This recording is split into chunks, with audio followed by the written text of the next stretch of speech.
اعوذ باللہ من الشیطان الرجیم بسم اللہ الرحمن الرحیم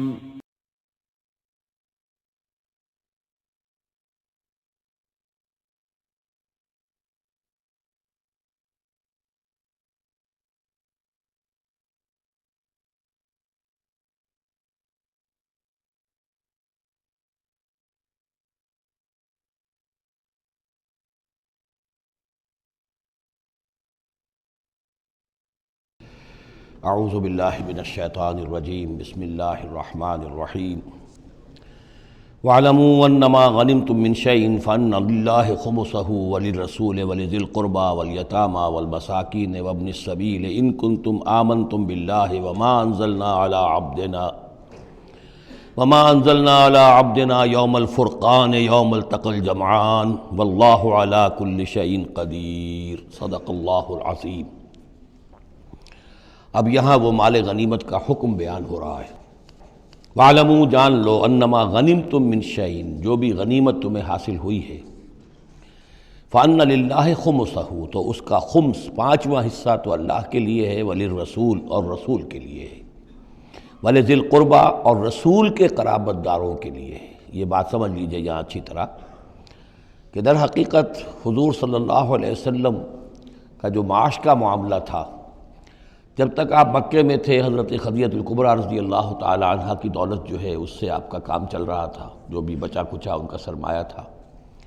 مدینے میں آ کر ظاہر بات ہے کہ اب آپ کے پاس اپنا کوئی ذریعہ معاش نہیں تھا، نہ آپ کوئی تجارت کرتے تھے، تو اب آپ کے اخراجات اور پھر یہ کہ آپ کے بھی قرابت دار ہیں، آپ کی ازواج مطہرات ہیں، ان کے اخراجات کہاں سے آئیں گے؟ تو مال غنیمت میں سے خمس جو ہے وہ اس کام کے لیے رکھ لیا گیا، گویا وہ بیت المال کا حصہ ہوگا، اور بیت المال ہی کفالت کرے گا حضور کی بھی اور حضور کے قرابت داروں کی بھی۔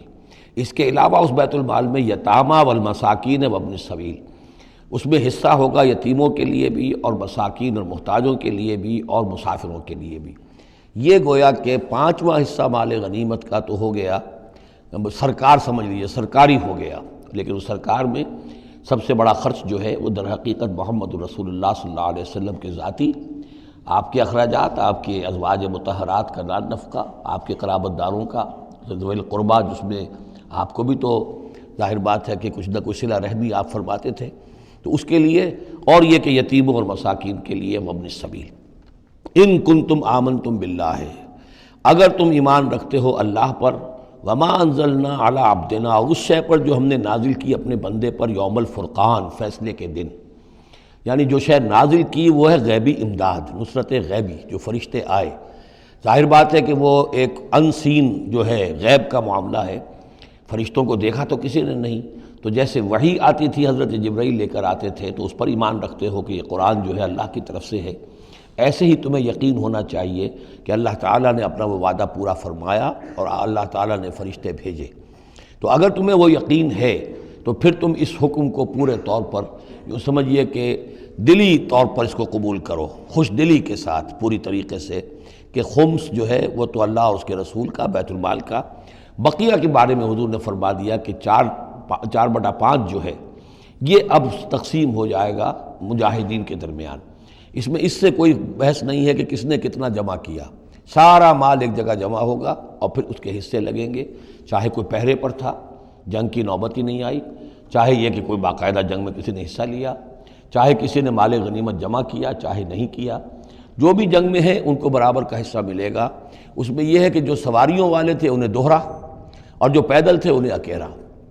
اس لیے کہ سواریاں اگر کسی کا اونٹ ہے، کسی کا گھوڑا ہے، 2 گھوڑے بھی تھے، تو ظاہر بات ہے کہ اس کے چارے وغیرہ کا بندوبست وہ خود اپنے پاس سے کرتا تھا، کوئی سپلائی لائنز تو آج کل کی جس طرح فوجوں کی ہوتی ہیں وہاں موجود نہیں تھی، لہذا جو مجاہد تھا کہ جو سوار تھا گھوڑے پر یا اونٹ پر، جس کا اپنا گھوڑا تھا اپنا اونٹ تھا، اس کو دوہرا حصہ، اور جو عام پیادہ جو مجاہد تھا اس کو اکیرا۔ وَاعْلَمُوا أَنَّمَا غَنِمْتُم مِّن شَيْءٍ فَأَنَّ لِلَّهِ خُمُسَهُ وَلِلرَّسُولِ وَلِذِي الْقُرْبَى وَالْيَتَامَى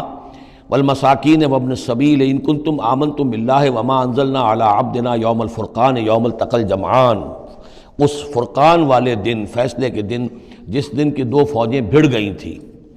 واللہ علی کل شیء قدیر، اور اللہ تعالیٰ ہر چیز پر قادر ہے۔ اذ انتم بالعدوۃ الدنیا وہم بالعدوۃ القصویٰ، اصل میں یہ جو وادی ہے جس میں بدر واقع ہوا ہے، یہ ایک گھاٹی سی ہے جو دونوں کناروں کے اوپر تو بہت تنگ ہے لیکن درمیان میں بہت کھل کر میدان بن جاتا ہے۔ اس کا ایک سرا جو ہے وہ شمال کی طرف نکل جاتا ہے اور وہ جا رہا ہے شام کی طرف، ایک سرا جنوب کی طرف ہے اور وہ جاتا ہے مکے کی طرف، ایک مشرق کی طرف آتا ہے کہ جو مدینے کی طرف آ رہا ہے، اور اکثر و بیشتر جو پہلے حاجی جاتے تھے وہ اسی راستے پر تھے، یہی راستہ تھا۔ اب تو جو نیا طریق الہجرہ بڑی اعلیٰ سڑک بن گئی ہے تو لوگوں کو ان مقامات سے گزرنے کا موقع نہیں ملتا، ورنہ بدر سے ہو کر ہی راستہ گزرتا تھا۔ تو ایسا ہوا ہے کہ اللہ تعالیٰ کی طرف سے ایسی اسکیم بن گئی، تدبیر ایسی ہو گئی کہ عین بر وقت پہنچے۔ وہ جو مدینے والا سرا تھا جو قریب تھا مدینے کے اس وادی کا، اس پر حضور پہنچے، اور عین اسی وقت جو دور والا سرا تھا، گھاٹی جہاں پہ ختم ہو رہی تھی جنوب کی طرف، وہاں وہ قریش بھی پہنچ گئے بر وقت۔ جب تم تھے ورلے کنارے پر اور وہ تھے پرلے کنارے پر، اذ انتم بالعدوۃ الدنیا، دنیا ادنا کا مؤنث ہے، قریب تر، وہم بالعدوۃ القصویٰ، اور وہ تھے پرلے کنارے پر، والرکب اسفل منکم، اور وہ جو قافلہ تھا وہ تم سے نیچے تھا، نیچے ہو کر گزر گیا تھا، یعنی اس کے بعد پہاڑوں کی ایک رینج تھی اور اس کے بعد پھر تہامہ کا میدان تھا۔ تو ابو سفیان نے یہ کیا تھا کہ قافلے کو لے کر اس بدر کی گھاٹی میں داخل ہی نہیں ہوئے، ادھر سے تو وہ پیغام بھی بھیج دیا تاکہ فوج ادھر سے آئے، تاکہ مسلمانوں کی توجہ بھی ہو تو فوج کی طرف ہو جائے، اور اسی میں وہ داؤ لگا کر اپنے قافلے کو بچا کر نکال کر لے جائیں، اور وہ تہامہ میں ساحل کے ساتھ ساتھ ہو کر نکل بھی گئے۔ وَلَوْ تَوَاعَدْتُمْ لَاخْتَلَفْتُمْ فِي الْمِيعَادِ، اور اگر تم لوگوں نے آپس میں معاہدہ کیا ہوتا کہ فلاں وقت پر ہمیں پہنچنا ہے، ہو سکتا ہے کہ تم ایک ساتھ نہ پہنچ سکتے، اختلاف ہو جاتا، جیسے اپوائنٹمنٹ ہوتی ہے فلاں وقت پہ میں بھی پہنچوں گا آپ بھی پہنچ جائیں تو کچھ نہ کچھ آگے پیچھے ہو جاتا ہے، تو اگر تم طے کر کے بھی آتے تو اتنا نہ ہوتا جتنا کہ ہم نے اپنی مشیت اپنی تدبیر سے کر دیا کہ عین وقت پر تمہیں وہاں پہنچا دیا۔ اس کی وجہ کیا تھی؟ ہم چاہتے تھے کہ یہ ٹکراؤ ہو جائے اور یہ بات واضح ہو جائے کہ جان لیں اہل مکہ کہ اللہ تعالیٰ کی نصرت کس کے ساتھ ہے، اس کے عوام بھی سمجھ لیں۔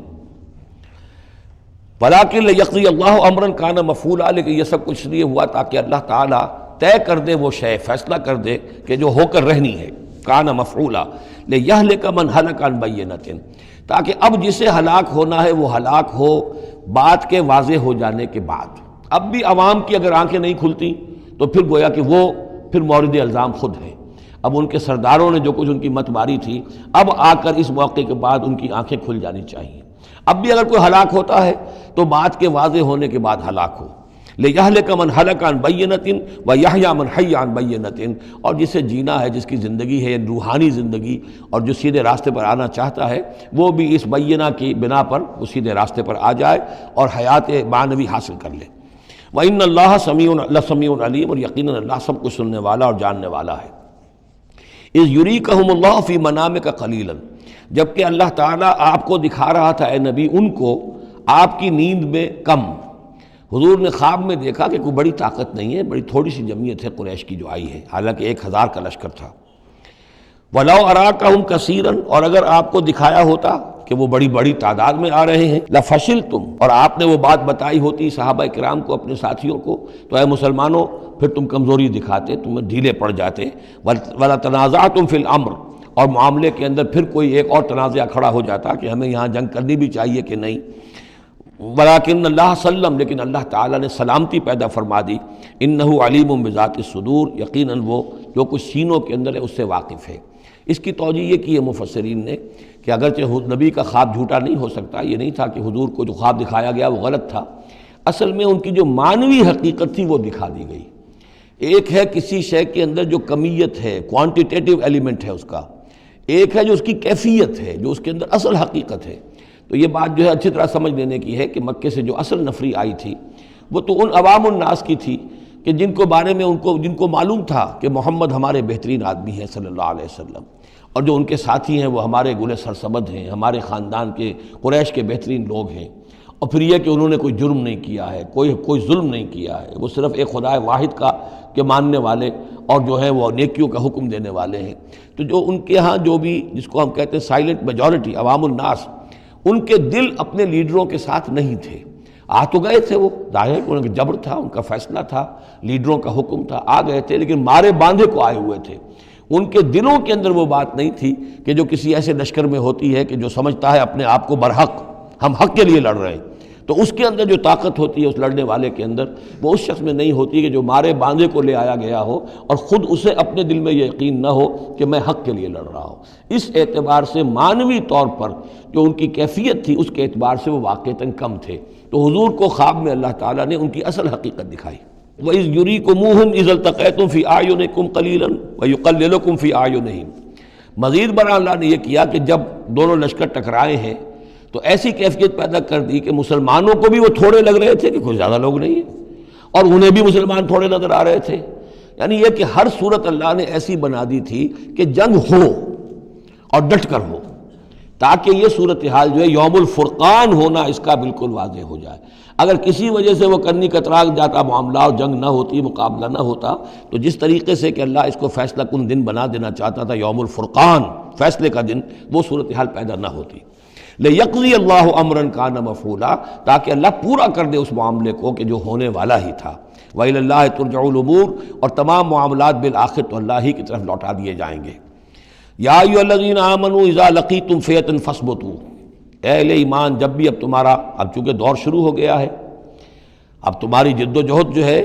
وہ آخری مرحلے میں داخل ہو چکی ہے، مسلح تصادم کا آغاز ہو چکا ہے، اور یہ تو ابھی پہلی جنگ ہے، ابھی جنگیں اور آنی ہیں، اگلے ہی سال غزوہ احد ہو گیا۔ جب بھی تمہارا مقابلہ ہو کسی فوج سے فاثبتوا، پہلا حکم تو یہ ہے کہ پھر ثابت قدم رہو، قدم جمائے رکھو۔ دوسرا حکم وَاذْكُرُوا اللَّهَ كَثِيرًا، اور اللہ کا ذکر کرو کثرت کے ساتھ، لعلکم تفلحون، تاکہ تم فلاح پاؤ۔ تمہاری جو طاقت ہے وہ اللہ تعالیٰ کے بھروسے پر ہے۔ وَاصْبِرْ وَمَا صَبْرُكَ إِلَّا بِاللَّهِ، ایک بندہ مومن کا صبر جو ہے وہ اللہ کے بھروسے پر ہے،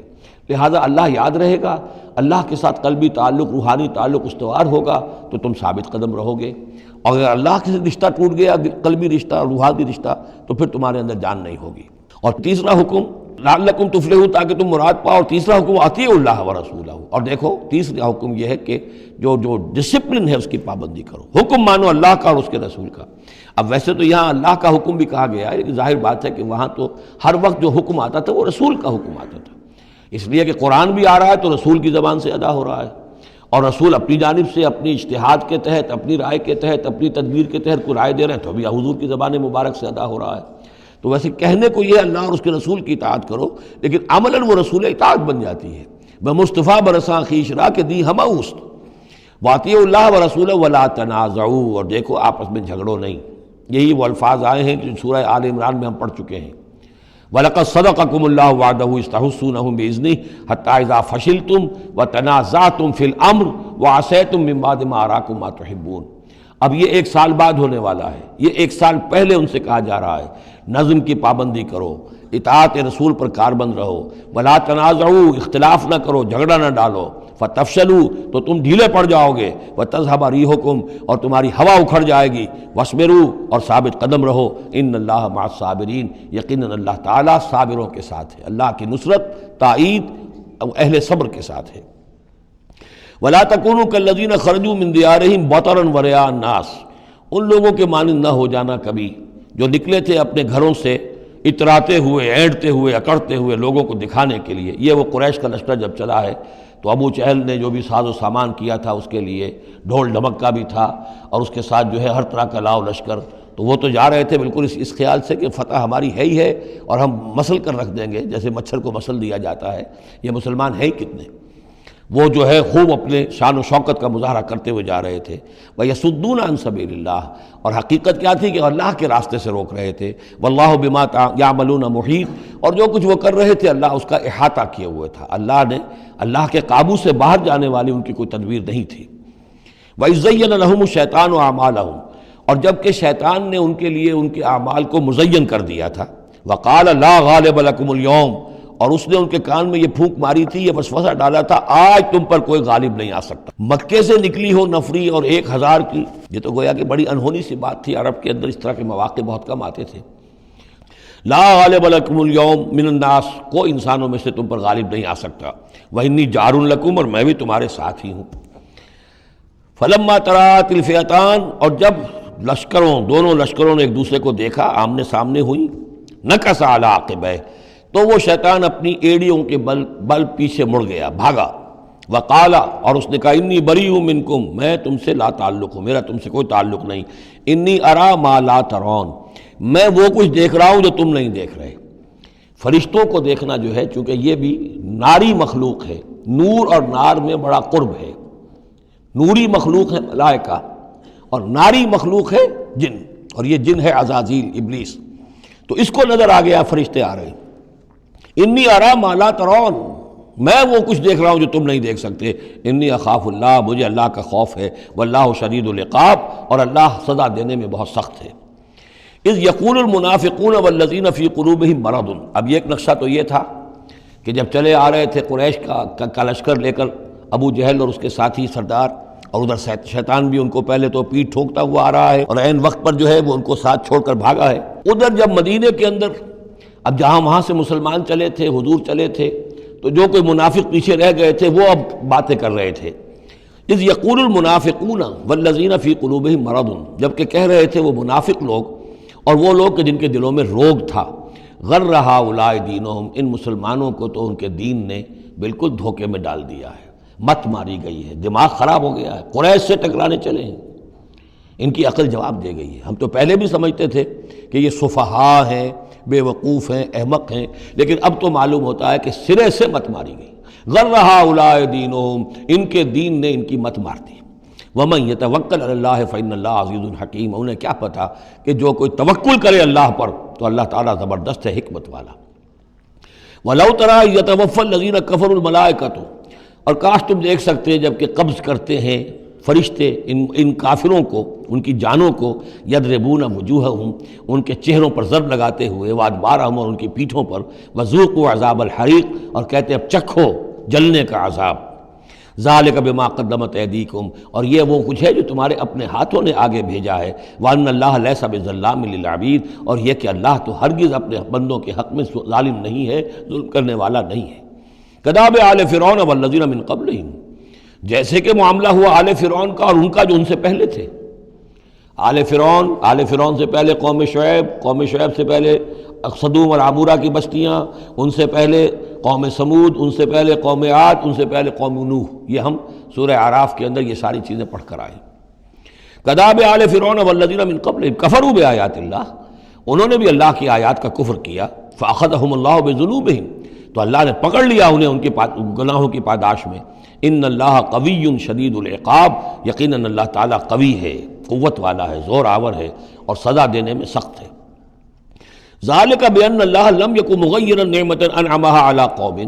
حتی یغیروا ما بانفسہم، یہ اس لیے ہے کہ اللہ تعالیٰ کا یہ طریقہ نہیں ہے کہ کوئی نعمت جو اس نے کسی قوم کو دی ہو اس میں تغیر کر دے جب تک کہ وہ قوم اپنے اندر کی کیفیت کو متغیر نہ کر دے۔ یعنی یہ ہر قوم جو اٹھی تھی اسی شکل میں اٹھی تھی کہ اللہ تعالیٰ نے ایک نبی بھیجا،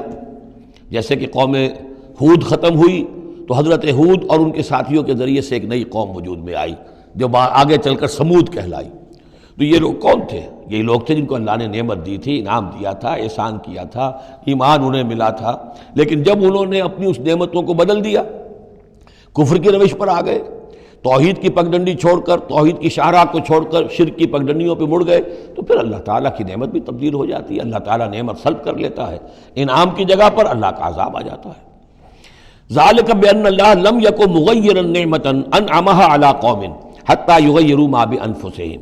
یہی ہے جو مضمون آگے بھی آئے گا سورہ رعد میں بھی، اور اس کو پھر یہ کہ اردو میں بھی ایک شعر میں لوگوں نے پیش کیا ہے کہ خدا نے آج تک اس قوم کی حالت نہیں بدلی، نہ ہو جس کو خیال آپ اپنی حالت کے بدلنے کا۔ قوموں کے اپنے اندر کے حالات بدلتے ہیں تو پھر تقدیر بدلتی ہے،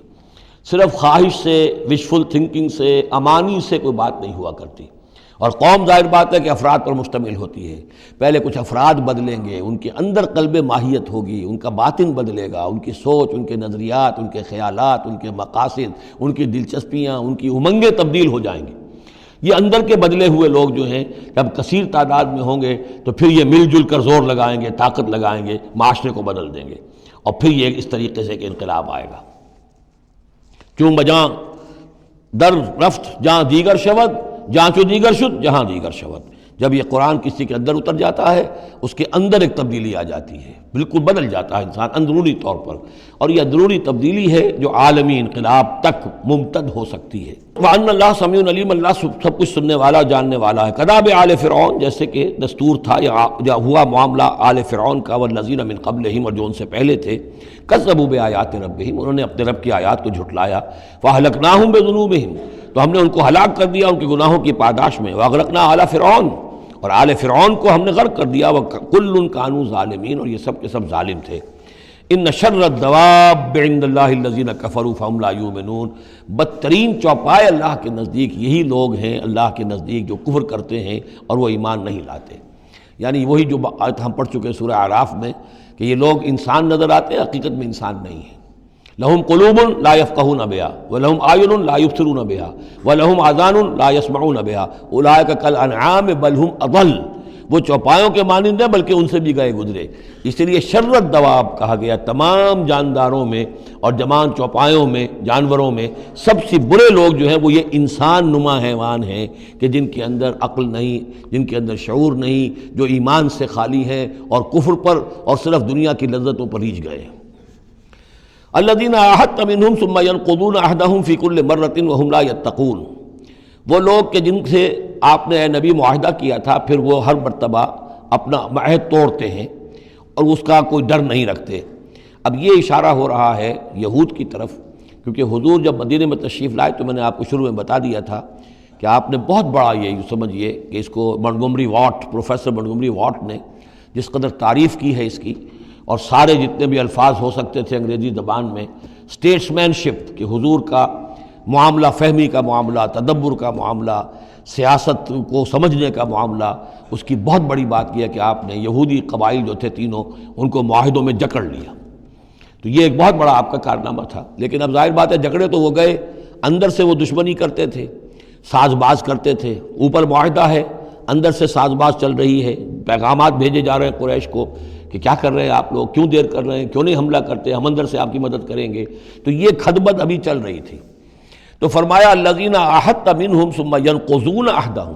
وہ لوگ کہ جن سے نبی آپ نے عہد کیا، معاہدے کیے، اور وہ یہ کہ اپنے معاہدے توڑ رہے ہیں، فی کل مرۃ، ہر بار، وہم لا یتقون، اور وہ ڈرتے نہیں ہیں۔ فإما تثقفنہم فی الحرب، تو اگر آپ پا جائیں انہیں جنگ میں، فشرد بہم من خلفہم، تو ان کو ایسی سزا دیجئے کہ جو پیچھے ہیں ان کے ہوش ٹھکانے آ جائیں، لعلہم یذکرون، تاکہ انہیں عبرت حاصل ہو جائے۔ یعنی یہ کہ اب ایک تو یہ ہے کہ وہ کوئی صرف ان کی جو ہے وہ وہاں سے خطوط جا آ رہے ہیں، پیغام رسانی ہو رہی ہے، لیکن کہیں اگر ان میں اس کا کوئی شخص جنگ میں بھی پکڑا جائے، واقعتاً وہ جنگ میں شریک ہو جائے، قریش کی طرف سے آ جائے اور پکڑا جائے، تو پھر اس کو وہ سزا دیجئے کہ جو ایک کی سزا جو ہے وہ سینکڑوں کے ہوش ٹھکانے کر دے۔ یہ ہے مطلب۔ وَإِمَّا تَثْقَفَنَّهُمْ فِي الْحَرْبِ فَشَرِّدْ بِهِمْ، ایسی سزا ان کو دیجئے من خلفہم کے جو ان سے پیچھے ہیں ان کے بھی ہوش ٹھکانے ہو جائیں، لعلہم یذکرون، شاید کہ پھر وہ نصیحت پکڑ لیں۔ وَإِمَّا تَخَافَنَّ مِنْ قَوْمٍ خِيَانَةً، اور اگر آپ کسی کو قومی سطح پر اندیشہ ہو جائے آپ کو کسی سے کہ وہ خیانت پر اتر آئی ہے، یعنی ایک ہے انڈیویجول ایکٹس، بنو قریظہ کا کوئی شخص ہے جو کام کر رہا ہے، بنو قریظہ کا سردار کہے گا صاحب مجھے کیا معلوم، یہ ایک شخص کا انڈیویجول معاملہ ہے، اس نے کوئی خط لکھ دیا ہوگا قریش کو یا کوئی سلسلہ جرمانی کیا ہوگا، لیکن یہ ہمارا اجتماعی معاملہ نہیں ہے، ہم معاہدے کے پابند ہیں۔ بنو قینقاع کا کوئی شخص ہے اس نے کر دیا، تو اس کے لیے تو پہلا حکم آ گیا، وہ کہیں اگر مل جائے، جنگ میں مل جائے، کیونکہ ویسے تو اسے ہاتھ نہیں لگا سکتے، معاہدہ ہے ان کے ساتھ، تو معاہدہ ہے، اس کو کیا سزا دیں گے، لیکن یہ کہ جنگ میں کہیں آ جائے، اتنی جرأت کر جائے تو پھر اس کو وہ سخت سزا دیجیے گا کہ جو پیچھے بیٹھے ہوئے ہیں، جو ڈورے ہلا رہے ہیں، تارے ہلا رہے ہیں، ان کو بھی ہوش ٹھکانے آ جائے۔ لیکن یہ کہ اگر آپ کو اندیشہ ہو جائے کہ کوئی قبیلہ جو ہے وہ خلاف ورزی کرنے پر اتر آیا ہے، خیانت کرنے پر اتر آیا ہے، وَإِمَّا تَخَافَنَّ مِنْ قَوْمٍ خِيَانَةً، کسی کی طرف سے خیانت کا آپ کو اندیشہ ہی ہو جائے، فَانبِذْ إِلَيْهِمْ عَلَىٰ سَوَاءٍ، تو پھر پھینک دیجئے ان کی طرف کھلم کھلا، یعنی پھر معاہدے کو ایبروگیٹ کیجئے، کہہ دیجئے کہ آج سے ہمارا کوئی معاہدہ نہیں۔ یہ نہیں ہے کہ معاہدہ بھی قائم رہے اور آپ ان کے خلاف اقدام بھی کر دیں، یہ صحیح نہیں، اس لیے کہ یہ مقام جو ہے اخلاقی اعتبار سے بھی غلط ہے، اور خاص طور پر آپ کا مقام، مقام نبوت، اس کے اعتبار سے کسی درجے میں بھی نہیں ہے کہ کسی قوم کے ساتھ معاہدہ بھی ہے، آپ کو اندیشہ ہے کہ وہ خیانت کر رہے ہیں، تو آپ کھلم کھلا اعلان کر دیجئے کہ آج سے میرا اور تمہارا کوئی معاہدہ نہیں، پھر اقدام کیجئے۔ لیکن یہ کہ بغیر اس اعلان کے کوئی اقدام کرنا ان کے خلاف، یہ در حقیقت اللہ تعالیٰ جو اخلاق چاہتا ہے اہل ایمان کے، اس کے منافی ہے۔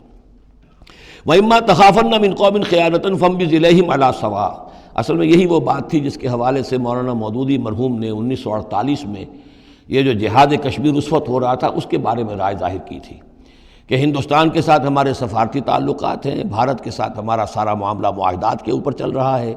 پھر اگر یہ کہ معاملہ جو ہے دوسری طرف ہم یہ شکل کر رہے ہیں کہ وہاں پر جنگ کا معاملہ کر رہے ہیں تو یہ غلط ہے، شریعت کی روح سے، قرآن کی روح سے غلط ہے۔ ہمیں کھلم کھلا اعلان کرنا چاہیے، جو بھی ہو اللہ تعالیٰ پر بھروسہ رکھنا چاہیے، کھل کر سامنے آنا چاہیے۔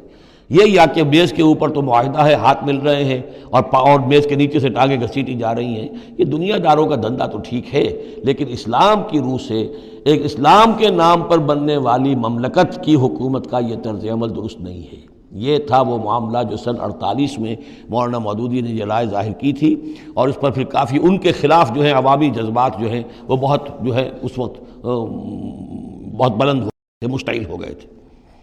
اس لیے کہ عوام کی اپنی سوچ ہوتی ہے۔ وَإِمَّا تَخَافَنَّ مِن قَوْمٍ خِيَانَةً فَانبِذْ إِلَيْهِمْ عَلَىٰ سَوَاءٍ، معاہدہ ان کے منہ پر دے مارو، ان اللہ لا يحب الخائنین، یقیناً اللہ تعالیٰ کو خیانت کرنے والے پسند نہیں ہیں۔ وَلَا يَحْسَبَنَّ الَّذِينَ كَفَرُوا سَبَقُوا، اور نہ سمجھے وہ لوگ جنہوں نے کفر کیا ہے کہ وہ بچ نکلے ہیں، یعنی یہ کہ اب اگر کچھ لوگ بچ کے بھی تو چلے گئے نا، آخر 1000 کی نفری آئی تھی، انہم لا یعجزون، یہ جو بچ کر چلے گئے وہ یہ نہ سمجھے کہ وہ اللہ کو عاجز کر دیں گے، وہ عاجز نہیں کر سکیں گے۔ وَأَعِدُّوا لَهُم مَّا اسْتَطَعْتُمْ، اور اے مسلمانوں اب جب یہ نیا دور شروع ہو ہی گیا ہے تمہاری اس دعوت و تحریک کا، تو اب پوری طریقے سے اپنے امکان بھر سامان حرب تیار کرو۔ اعدوا لہم، اعداد، تیاری کرنا، اسلحہ تیار کرو، سامان جنگ تیار کرو، گھوڑے تیار رکھو، رسالہ تمہارا ہونا چاہیے، جو بھی تمہارے لیے ممکن ہے۔ یہ توکل کا مطلب یہ نہیں ہے کہ تم ہاتھ پر ہاتھ دھر کر بیٹھ رہو اللہ تمہاری مدد کرے گا۔ اعدوا لہم ما استطعتم، اپنی استطاعت جو ہے اس کی حد تک تو پوری تیاری کرو، من قوت، طاقت سے بھی، ومن رباط الخیل، اور پلے ہوئے گھوڑوں کے ذریعے سے بھی، اس لیے کہ اس زمانے میں جنگ کے لیے سب سے زیادہ جو مؤثر شے تھی آپ کو معلوم ہے وہ گھوڑا، تیز رفتار ہے، اونٹ جو ہے تیز دوڑ نہیں سکتا ہے۔ اور اسی حوالے سے آج سمجھ لیجئے ہمارے لیے بہت اہم مسئلہ ہے یہ، اللہ تعالیٰ نے شاید عالم اسلام میں پورے میں پتہ نہیں 50 60 70 کتنے ملک دنیا میں ہیں مسلمان کہلاتے ہیں، ایک ملک ہے صرف جسے ایٹمک صلاحیت دی ہے، اور یہ امانت پوری امت مسلمہ کی ہے، مسلمانوں نے پاکستان کے پاس، اور اس کے بارے میں اگر امریکہ کا دباؤ قبول کر لیا گیا تو یہ سب سے بڑی خیانت ہوگی اللہ کے ساتھ، امت مسلمہ کے ساتھ، اللہ کے دین کے ساتھ۔ وہ اسرائیل لے کر بیٹھا ہوا ہے ایٹم بم کے، اس کے پاس انبار لگے ہوئے، لیکن یہ ہے کہ ساری پالیسی جو چل رہی ہے وہ یہ کسی طریقے سے پاکستان کا، ایک عراق کے بارے میں اندیشہ ہوا تھا کہ اسے ایٹمی دانت نکل سکتے ہیں، اس ایک مرتبہ اس کا وہ ایٹمک پلانٹس جو ہے اس کا بھرکس نکال دیا تھا، دوسری مرتبہ یہ کہ اس کا پورا بھرکس ہی نکل گیا، اگلا پچھلا کھایا پیا سب اگلوا دیا۔ اب پاکستان پر سارا دباؤ، ساری ڈپلومیسی جو بھی چل رہی ہے اس وقت، کان کھولنے کی اور آنکھیں کھول کر دن گزارنے کی ضرورت ہے۔ ہمیں حکم یہ کہ جو بھی اللہ نے تمہیں دیا ہے، تمہارا امکان، جو بھی تمہارے پاس امکانی طاقت ہے اسے سنبھال کر رکھو، ڈیٹرنٹ۔ اعدوا لہم ما استطعتم من قوت ومن رباط الخیل ترہبون بہ عدو اللہ، تاکہ تم اللہ کے دشمنوں کو اس سے ڈرا سکو، یہی ہے ڈیٹرنٹ، معلوم ہو کہ ان کے پاس وہ طاقت ہے۔ وعدوکم، اور اپنے دشمنوں کو بھی ڈرا سکو، وآخرین من دونہم، ایک تو ہے اللہ کے دشمن اور تمہارے دشمن ایک اور بھی ہیں جو ان کے سوا ہیں، ان کے پرے ہیں، انہیں تم نہیں جانتے، لا تعلمونہم اللہ یعلمہم، اللہ انہیں جانتا ہے، یعنی وہ مارے آستین منافقین ہیں، یہ تمہاری اپنی آستینوں کے اندر بیٹھے ہوئے ہیں، تمہیں پتہ بھی نہیں ہے کہ وہ لوگ بھی در حقیقت ففتھ کالمسٹ عنصر ہے کہ جو در حقیقت تمہاری تباہی چاہتا ہے، بربادی چاہتا ہے۔ وما تنفقوا من شیء، اب ظاہر بات ہے کہ اگر ساز و سامان فراہم کرنا ہے، اسلحہ فراہم کرنا ہے، اور ساز و سامان کے لیے جو ہے گھوڑے تیار کرنے ہیں تو انفاق کرنا پڑے گا۔ انفقوا مما رزقناکم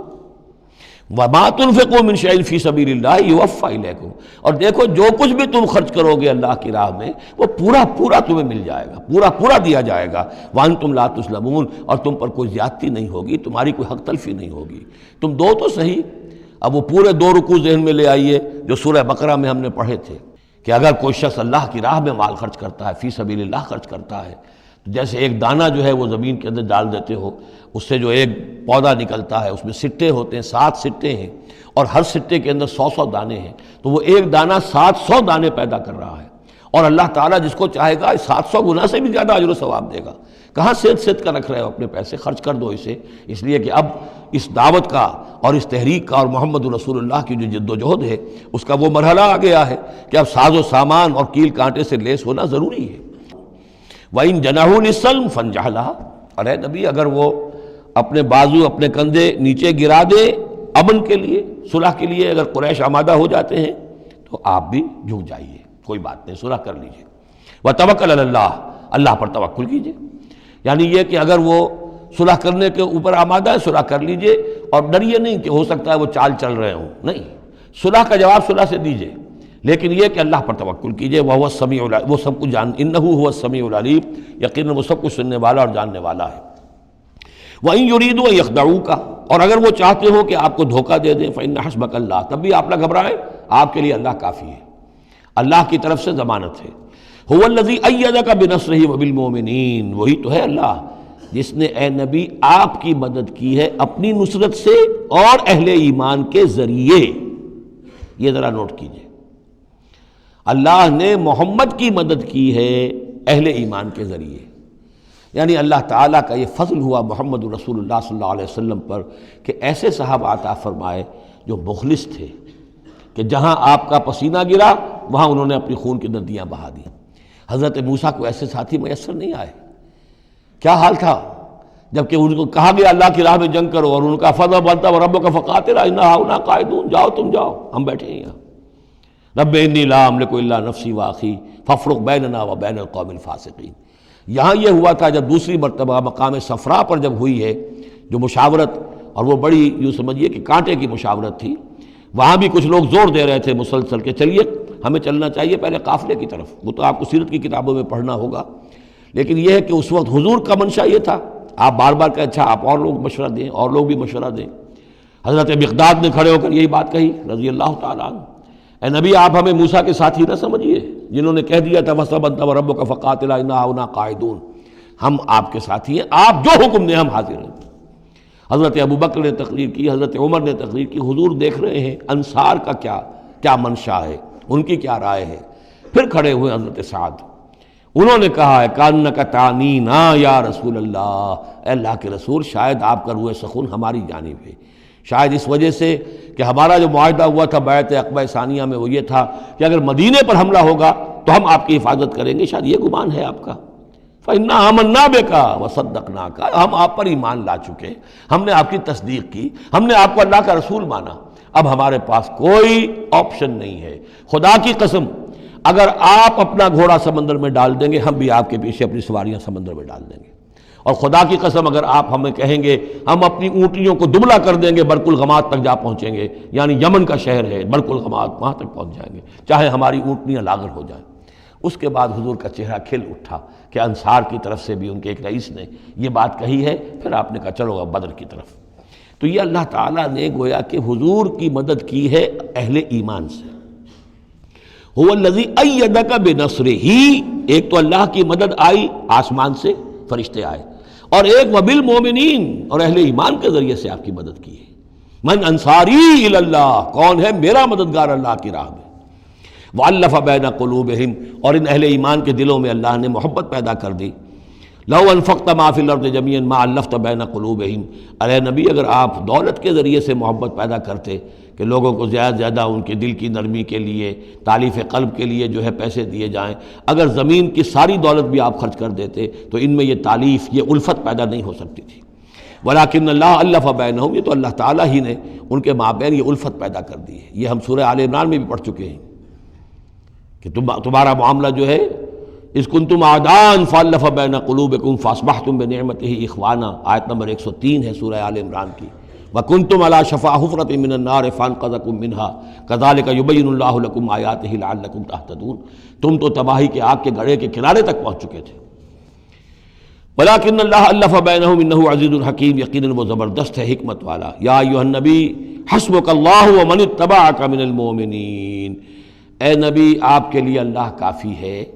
اور وہ کہ جو پیروی کر رہے ہیں آپ کی اہل ایمان میں سے۔ ایک ترجمہ تو اس کا یہ ہوگا، یعنی جو اگر اوپر والی آیت کے ساتھ اس کو جوڑے، ایک یہ بھی ہو سکتا ہے اے نبی اللہ کافی ہے آپ کے لیے بھی، اور جو آپ کی پیروی کرنے والے ہیں مسلمان ان کے لیے بھی، ان کے لیے بھی اللہ کفایت کرتا ہے، ان کی مدد کے لیے، ان کو سہارا دینے کے لیے۔ تو یہ ایسی کنسٹرکشن ہے جملے کی کہ دونوں معنی لیے جا سکتے ہیں۔ یا ایھا النبی حرض المؤمنین علی القتال، اب یہ تحریض کا لفظ پھر آ گیا جو سورہ نساء میں ہم پڑھ چکے ہیں، وحرض المؤمنین علی القتال۔ اے نبی شوق دلائیے، ترغیب دلائیے، ابھاریے، ایمان کے جذبات کو ذرا اپیل کیجئے اہل ایمان کے کہ وہ قتال پر آمادہ ہوں۔ یہ میں آپ کو بتا چکا ہوں کہ اعلان عام اس طریقے کا کہ فرض ہے جنگ میں نکلنا ہر مسلمان کے لیے، یہ صرف تبوک میں ہوا سن 9 میں جا کر۔ پورے 9 برس تک قتال فی سبیل اللہ کے لیے تحریض تھی، ترغیب تھی، اور یہ تحریض گاڑی ہو کر تحریض بن گئی، بس لازم نہیں تھا۔ اسی لیے ہم سورہ نساء میں پڑھ چکے ہیں کہ اس کے باوجود جو اس ترغیب کی وجہ سے آگے بڑھے قتال کے لیے نکلے ان کے اونچے درجات ہیں، لیکن یہ کہ جن لوگوں کو چونکہ فرض عین نہیں کیا گیا تھا لہذا اگر کوئی نہیں نکلے تو ان کے اوپر کوئی مواخذہ نہیں۔ لیکن یہ کہ غزوہ تبوک میں نفیر عام تھی کہ ہر صاحب ایمان کا نکلنا ضروری ہے۔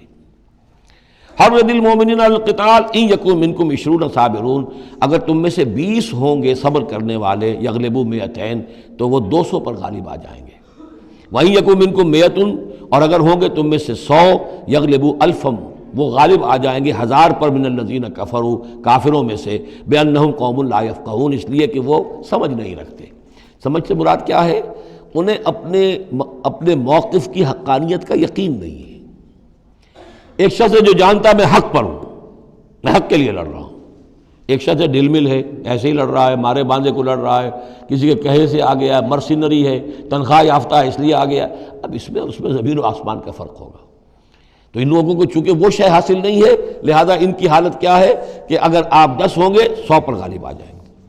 لیکن اس کے بعد جو اگلی آیت آ رہی ہے وہ گویا کہ اس کی کچھ عرصے کے بعد یقیناً نازل ہوگی جو یہاں شامل کر دی گئی۔ الآن خفف اللہ عنکم، اب اللہ نے تم پر سے تخفیف کر دی ہے، وعلم ان فیکم ضعفا، اور اللہ کے علم میں ہے یہ بات کہ تمہارے اندر کچھ کمزوری آ گئی ہے۔ لیکن یہ کمزوری کیسے آئی ہے اس کو سمجھ لینا چاہیے۔ سابقون الاولون، مہاجرین اور انصار کے اندر کوئی کمزوری نہیں آئی معاذ اللہ، ابو بکر اور عمر میں یا سعد بن معاذ میں رضی اللہ تعالیٰ عنہ مجمعین، ان میں کوئی کمزوری نہیں آئی۔ لیکن جو نئے مسلمان آ رہے تھے جن کی ابھی تربیت نہیں ہوئی تھی، اوسط گر رہا ہے۔ ظاہر بات ہے جو نئے لوگوں کی تعداد بڑھ رہی ہے، جن کی تربیت اتنی نہیں ہوئی ہے، جن کے اندر ایمان ابھی اتنا گہرا نہیں اترا ہے، اتنا راسخ نہیں ہوا ہے، تو اس کے حوالے سے اب فرض کیجئے کہ 1000 کے اندر پہلے تو ایسے ہوتے تھے کچے پکے جو ہیں وہ 20 ہیں، 50 ہیں، 100 ہیں، اب یہ ہے کہ ان کی تعداد بڑھتی جا رہی ہے اگر، تو نتیجہ کیا ہوگا کہ اوسط جو ہے وہ گر جائے گی۔ اس اوسط کے اعتبار سے اب تمہارے اندر کچھ کمزوری آ گئی ہے۔ فَإِن يَكُن مِّنكُم 100 صَابِرَةٌ يَغْلِبُوا 200، اب بھی یہ ہے کہ اگر تمہارے اندر 100 ہوں گے کہ جو صبر کرنے والے ہوں گے وہ 200 پر غالب آ جائیں گے۔ وَإِن يَكُن مِّنكُم 1000، اور اگر تم میں سے 1000 ہوں گے يَغْلِبُوا 2000 بِإِذْنِ اللَّهِ، تو وہ 2000 پر غالب آ جائیں گے اللہ کے اذن سے۔ وَاللَّهُ مَعَ الصَّابِرِينَ، اور یقیناً اللہ صبر کرنے والوں کے ساتھ ہے۔ مَا كَانَ لِنَبِيٍّ أَن يَكُونَ لَهُ أَسْرَىٰ، اب یہ ایک اور بہت نازک معاملہ ہوا جو غزوہ بدر کے بعد، کہ وہ جو 70 قیدی پکڑے گئے ان کا کیا کیا جائے۔ جو قریش کے 70 قیدی، اب اس کی ایک شکل تو یہ تھی، مشاورت کی حضور نے، حضرت ابو بکر کی ایک رائے تھی، حضور کی اپنی رائے بھی وہی تھی، اس لیے کہ جو مزاج حضور کا تھا، آپ شفیق، نرم، رؤوف، رقیق القلب، یہی معاملہ حضرت ابو بکر کا تھا۔ حضرت عمر تھے سخت، اشدہم فی امر اللہ عمر، حضرت عمر کی یہ رائے تھی کہ ان سب کو قتل کر دینا چاہیے، اگر ہم نے فدیہ لے کر یا معاف کر دیا ویسے ہی چھوڑ دیا یہ پھر دوبارہ آئیں گے، کفر کو تقویت حاصل ہوگی۔ تو اس کو تو جب تک کہ کفر کی کمر ٹوٹ نہ جائے، یہ سانپ جو ہے جب تک کہ پوری طرح کچلا نہ جائے اس وقت تک جو ہے ہمیں کوئی نرمی نہیں کرنی چاہیے، بلکہ وہ اس حد تک تھے کہ ہم میں سے یہ جو قیدی آئے ہیں جو ان کے قریب ترین عزیز ہوں، بس مہاجرین کے اندر وہ لوگ موجود تھے، قریش کے جو لوگ پکڑے گئے ہیں تو مہاجرین جو تھے یہاں صحابہ کرام وہ بھی تو قرشی تھے، تو اپنے قریب ترین عزیزوں کو اپنے ہاتھ سے قتل کریں، یہ حضرت عمر کی رائے تھی۔ حضور صلی اللہ علیہ وسلم کی رائے اور حضرت ابوبکر کی رائے بھی یہ تھی کہ نہیں، نرمی کی جائے، فدیہ لے کر چھوڑ دیا جائے۔ فیصلہ ہو گیا، اس پر عمل ہو گیا، لیکن پھر جو یہ آیت اتری ہے یہ پھر بہت سخت ہے، اس میں اس فیصلے کو غلط قرار دیا گیا۔ اگرچہ فیصلہ ہو گیا ٹھیک ہے، لیکن یہ کہ اس کے اوپر گرفت ہوئی ہے کہ یہ نہیں ہونا چاہیے تھا۔ یہ مضمون بنیادی طور پر یہ سورہ محمد میں آئے گا صلی اللہ علیہ وسلم، اور وہاں تفصیل کے ساتھ اس کی پوری بات آ چکی ہے۔ اور چونکہ سورہ محمد سورہ بقرہ سے بھی پہلے نازل ہو چکی تھی، سورۃ القتال،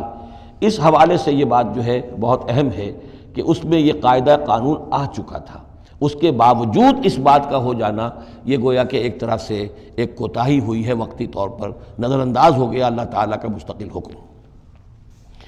ما کان لنبی ان یکون لہ اسریٰ، کسی نبی کے لیے یہ جائز نہیں ہے کہ اس کے پاس قیدی ہوں، حتی یسخن فی الارض، جب تک کہ زمین کے اندر خوب خونریزی نہ ہو لے، یعنی باطل کی کمر نہ توڑی جا چکی ہو، اس وقت تک قیدی رکھنا۔ قیدی رکھنے کا مطلب تو ہے کہ وہ زندہ رہیں گے، آج نہیں تو کل انہیں چھوڑنا پڑے گا، آپ چھوڑیں گے ان کو، وہ پھر کفر کی تقویت کا باعث بنیں گے۔ تريدون عرض الدنیا، تم دنیا کا ساز و سامان چاہتے ہو، یعنی فدیہ ملے گا، مال ملے گا۔ اب یہ ظاہر بات ہے کہ نہ حضور کی یہ نیت ہو سکتی تھی معاذ اللہ، اور نہ حضرت ابوبکر کی، لیکن اللہ تعالیٰ کا معاملہ ہے، جب وہ اپنے نبیوں کے اوپر بھی کبھی گرفت کرتا ہے تو بظاہر الفاظ بڑے سخت ہوتے ہیں، بظاہر بڑے سخت ہوتے ہیں، تو اس کے اندر وہ سختی موجود ہے۔ ظاہر بات ہے کہ یہ بات نہ حضور کے لیے نہ حضرت ابوبکر کے لیے۔ تريدون عرض الدنیا،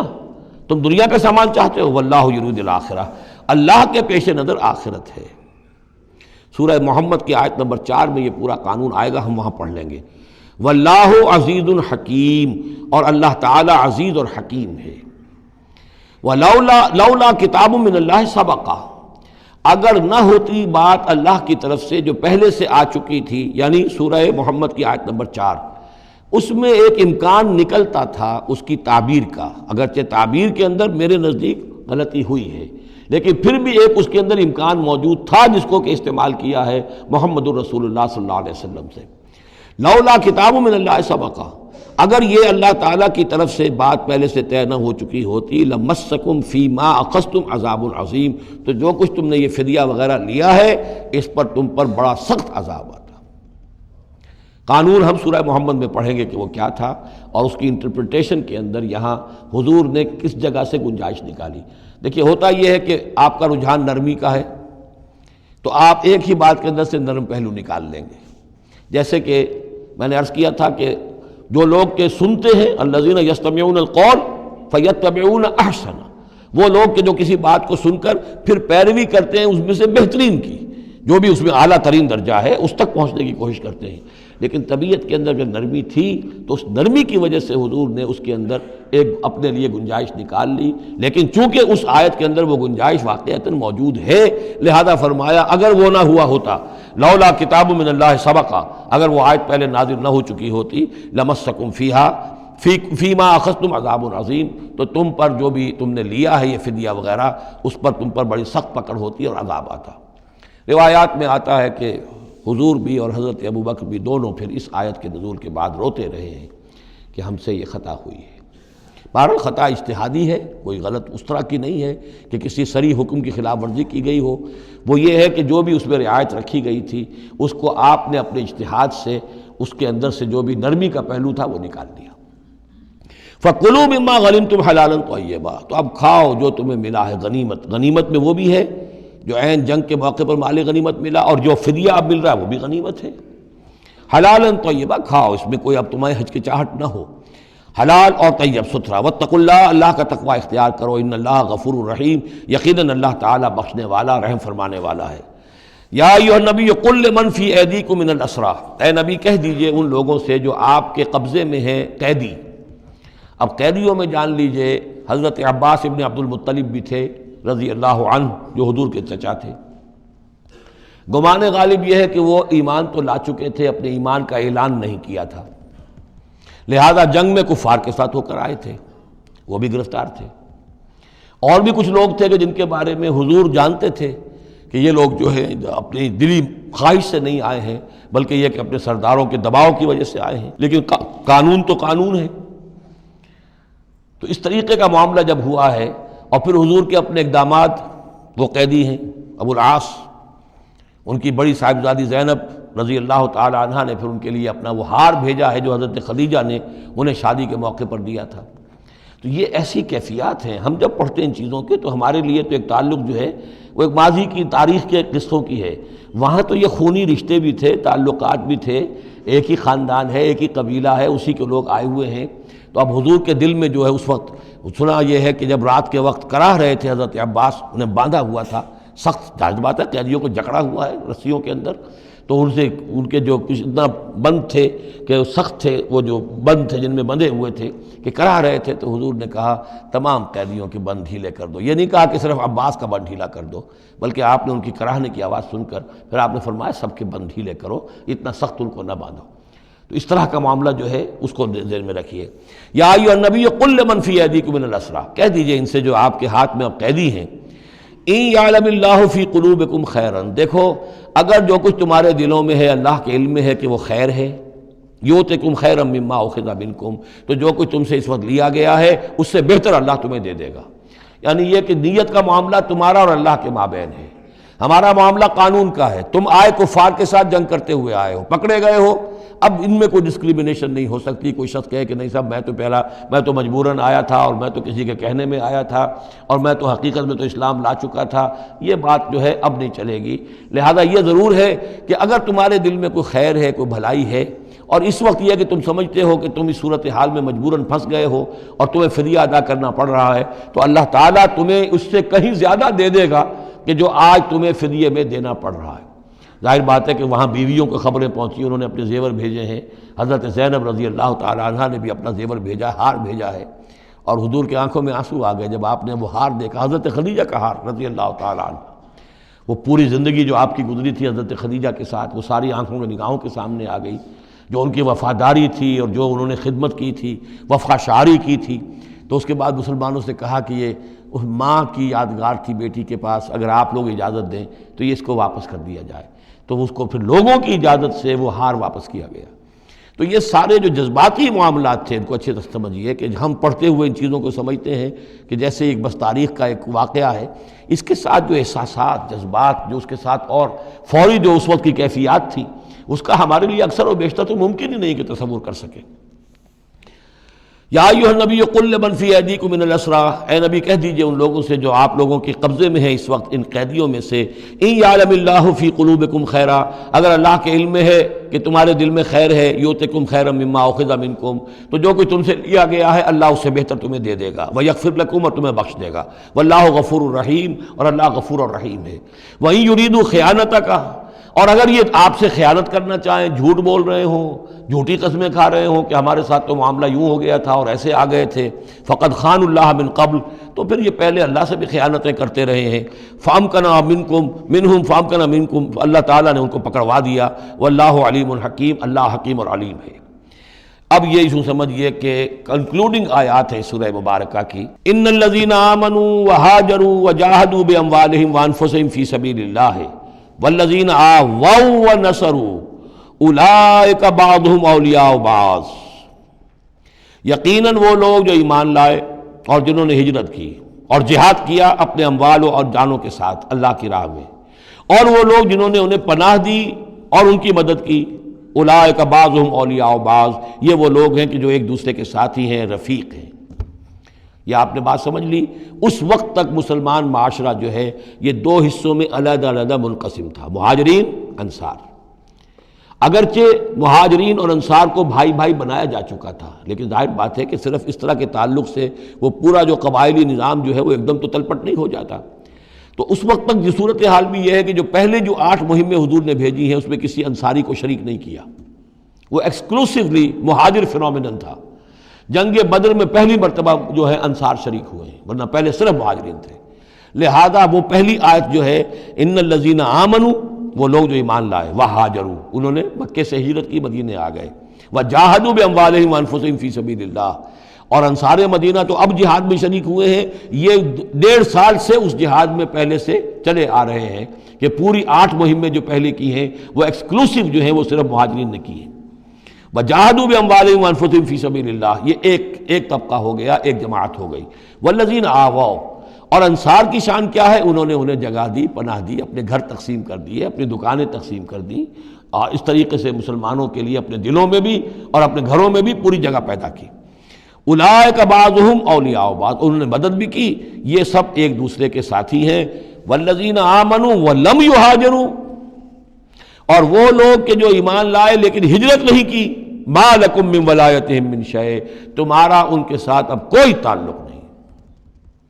آگے چل کر سورہ نساء میں جو بعد میں نازل ہوئی ہیں، پڑھ چکے ہیں ہم پہلے، ان میں تو یہ ہے کہ وہ کافر اور منافق قرار دیا گیا، ان کے ساتھ وہی سلوک کرو جو کافروں کے ساتھ ہے، انہیں پکڑو اور قتل کرو، الا یہ کہ کسی ایسی قبیلے سے ہوں جن کے ساتھ تمہارا معاہدہ ہو، وہ پورا قانون وہاں آ گیا ہے۔ لیکن یہاں بھی پہلی بات بتا دی گئی، اب کوئی ولایت باہمی تمہاری ان کے ساتھ نہیں ہے۔ یعنی فرض کیجئے کوئی شخص کہتا ہے میں تو ایمان لا چکا تھا، مجبوراً آئے تھے لیکن ہجرت کیوں نہیں کی؟ جب ہجرت نہیں کی تو اب تمہارا شمار ہوگا انہی لوگوں کے ساتھ جن کے ساتھ تم جنگ کر کے آئے ہو۔ تم یہ نہیں کہہ سکتے کہ میرا تعلق جو ہے اہل ایمان سے شمار کیا جانا چاہیے۔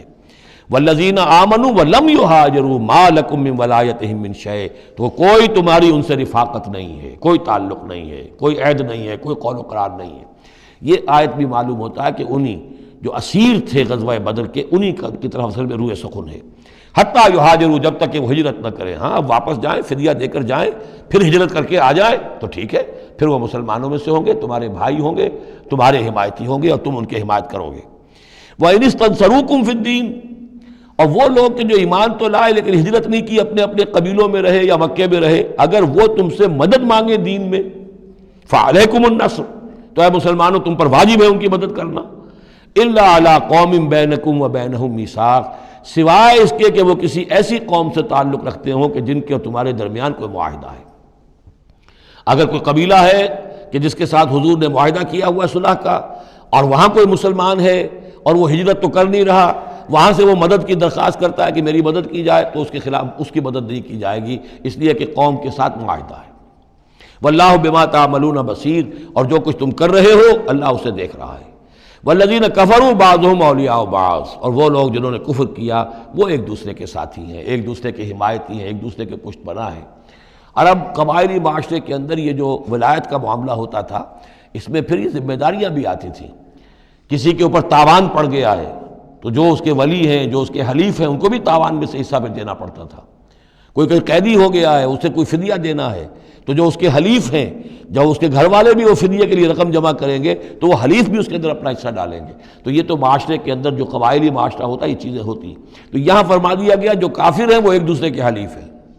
جو اہل ایمان ہیں وہ ایک دوسرے کے حلیف ہیں، لیکن اہل ایمان میں سے جو ہجرت نہیں کرتے وہ اہل ایمان کے حلیف نہیں ہیں،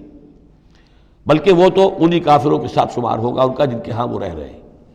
البتہ یہ کہ اگر وہ مدد طلب کریں تمہیں مدد کرنی ہوگی، بشرطے کہ ان کے قبیلے سے تمہارا کوئی معاہدہ نہ ہو۔ الا تفعلوہ، اگر تم ان چیزوں کی پابندی نہ کرو، ایک مسلمان ہے وہاں سے اس نے خط لکھ دیا ہے کہ مجھے یہاں ستایا جا رہا ہے، حالانکہ اس قبیلے سے آپ کا معاہدہ اور آپ چڑھ دوڑے اس قبیلے کے اوپر، تو یہ معاملہ نہیں چلے گا دنیا کے اندر۔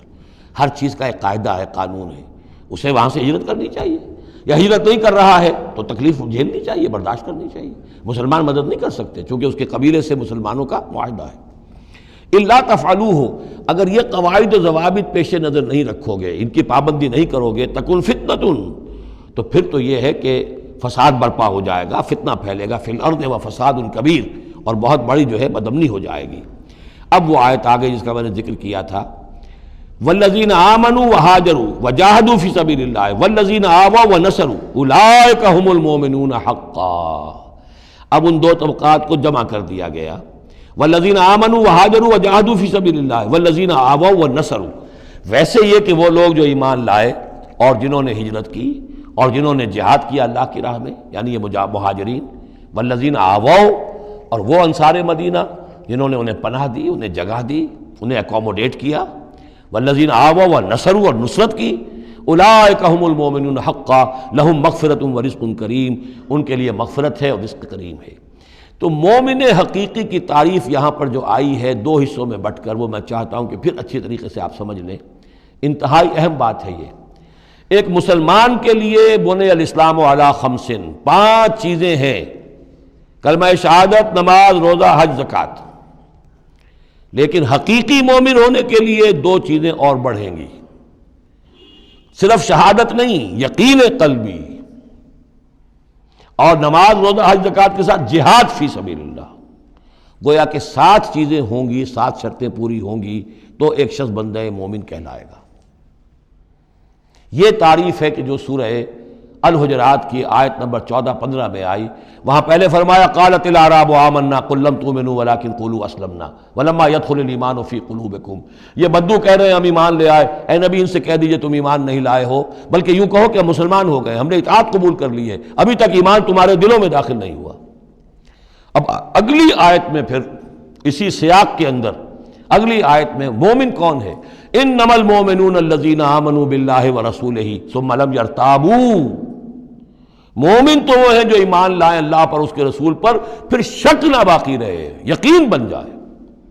اور دوسرے وجاہدوا باموالہم وانفسہم فی سبیل اللہ، اور وہ جہاد کریں اللہ کی راہ میں اپنی جانوں اور مالوں کے ساتھ۔ اولئک ھم الصادقون، صرف وہ سچے ہیں۔ اس کو میں نے پرکار سے تشبیہ دی تھی۔ اب اگر وہ دل میں یقین ہے تو اس کی کیا کیفیات پیدا ہو جائیں گی؟ دلی یقین کی کیفیات وہ شروع میں آ گئی ہیں۔ انما المؤمنون الذین اذا ذکر اللہ وجلت قلوبہم۔ اہل ایمان تو وہ ہیں حقیقت میں کہ جب اللہ کی یاد کرتے ہیں، اللہ کا ذکر ہوتا ہے، ان کے دل لرز اٹھتے ہیں۔ وَإِذَا تُلِيَتْ عَلَيْهِمْ آيَاتُهُ زَادَتْهُمْ ایمانا، جب ان کو اللہ کی آیات پڑھ کر سنائی جاتی ہیں ان کے ایمان میں اضافہ ہوتا ہے۔ وَعَلَىٰ رَبِّهِمْ يَتَوَكَّلُونَ، ان کا توکل، ان کا بھروسہ کل کا کل اللہ کی ذات پر ہے۔ الذین یقیمون الصلاۃ ومما رزقناہم ينفقون، اور وہ لوگ جو نماز قائم کرتے ہیں اور انفاق کرتے ہیں اللہ کی راہ میں اس میں سے جو ہم نے دیا۔ اولئک ھم المؤمنون حقا، یہ ہے سچے مومن، پکے مومن۔ لیکن یہ مومن کی شخصیت کی تصویر کا ایک رخ ہے۔ بدقسمتی سے ہمارے ہاں یہ 2 رخ علیحدہ ہو گئے ہیں۔ معاملہ یہ ہے کہ یہ ہے ایک ورق، اس ورق کا ایک صفحہ یہ ہے، ایک صفحہ یہ ہے، یہ انسیپریبل ہے، صفحات کو جدا نہیں کر سکتے آپ۔ ورق ایک ہے، اس کا ایک رخ یہ ہے صفحہ، ایک رخ یہ ہے صفحہ۔ مومن کی شخصیت کا ایک صفحہ، اس کی تصویر کا ایک رخ یہ ہے، دل میں یقین ہے، اللہ کی یاد کرتا ہے، دل لرزتا ہے، آیات قرآنی پڑھتا ہے یا سنتا ہے، دل میں ایمان بڑھتا ہے، ہر معاملے میں توکل، اس کا بھروسہ اللہ کی ذات پر ہے، نماز قائم کیے ہوئے ہے، زکوٰۃ ادا کرتا ہے، اللہ کی راہ میں خرچ کرتا ہے۔ یہ شخصیت کا ایک رخ ہو گیا، اولئک ھم المؤمنون حقا۔ لیکن یہ ایک رخ ہے، اور دوسرا رخ کیا ہے؟ والذین آمنوا وہاجروا وجاہدوا فی سبیل اللہ والذین آووا ونصروا اولئک ھم المؤمنون حقا۔ اور وہ لوگ جو ایمان لائے، جنہوں نے ہجرت کی، جنہوں نے جہاد کیا اللہ کی راہ میں، اور وہ لوگ جنہوں نے انہیں جگہ دی، پناہ دی اور ان کی مدد کی، یہ ہے مومن سچے۔ تو تصویر کے ان دونوں رخوں کو جوڑیے، یہ ہے اصل میں جو آج کی ضرورت ہے۔ صحابہ کرام کی شخصیتوں میں یہ دونوں رخ تھے۔ جیسے زوال آیا ہمارے ہاں، اڑائے کچھ ورق لالے نے، کچھ نرگس نے، کچھ گل نے، چمن میں ہر طرف بکھری ہوئی ہے داستاں میری، دین کے حصے بکھرے ہو گئے، کوئی حلقے ذکر کے ہیں تو ان کو جہاد وغیرہ سے کوئی غرض نہیں، کوئی جہادی تحریکیں ہیں تو ان کے اندر جو ہے وہ دوسری کیفیات نہیں۔ اس طرح کے معاملات جو ہے تقسیم ہو چکے ہیں۔ جب تک کہ یہ مکمل شخصیتیں وجود میں نہیں آئیں گی، یہ ظاہر بات ہے صحابہ کی کمیت کے اعتبار سے تو وہاں تک نہیں پہنچ سکتے، لیکن ان کا عکس تو ہو، اس طرح کی کیفیت متوازن طریقے پر۔ اگر 25% ادھر ہے 25% ادھر بھی ہو، 10% ادھر ہے 10% ادھر بھی ہو، لیکن ایک ہی طرف 70% ہو جائے، دوسری طرف 0 ہو، وہ معاملہ گڑبڑ ہے۔ یہ دونوں جو رخ ہے شخصیت کے، ان کو جمع کرنے کی ضرورت ہے۔ اولئک ھم المؤمنون حقا لہم مغفرۃ ورزق کریم، ان کے لیے مغفرت ہے اور رزق کریم ہے۔ اللہم ربنا اجعلنا منہم، اللہم ربنا اجعلنا منہم والذین آمنوا من بعد وہاجروا وجاہدوا، اور جو لوگ بعد میں ایمان لائے یا لائیں گے اور ہجرت کریں، جہاد کریں، وجاہدوا معکم، تمہارے ساتھ ہو کر جہاد کریں، فاولئک منکم، تو اے مسلمانوں وہ تم ہی میں سے ہیں، تمہاری جماعت، تمہاری امت حزب اللہ کے حصے ہوں گے۔ وَأُولُو الْأَرْحَامِ بَعْضُهُمْ أَوْلَىٰ بِبَعْضٍ فِي کتاب اللہ، البتہ اللہ کا جو قانون ہے، جو شریعت ہے، مثلا جو وراثت کا معاملہ ہے، اس کا تعلق جو اولو الارحام کے ساتھ ہے۔ یہ جو بھائی چارہ تھا اس کے بنا پر وراثت نہیں ہے، وراثت ہوگی وہی جو رحمی رشتے ہیں جن کے بنا پر کہ وراثت کا قانون بنا دیا گیا۔ اولو الارحام بعضهم اولی ببعض فی کتاب اللہ، اللہ کی شریعت کے ضابطے کے قانون میں بہرحال جو رحمی رشتے ہیں وہ یقیناً مقدم ہیں۔ ان اللہ بکل شیء علیم، یقیناً اللہ تعالی ہر چیز کا علم رکھتا ہے۔ بارک اللہ لی ولکم فی القرآن العظیم ونفعنی وإیاکم بالآیات والذکر الحکیم۔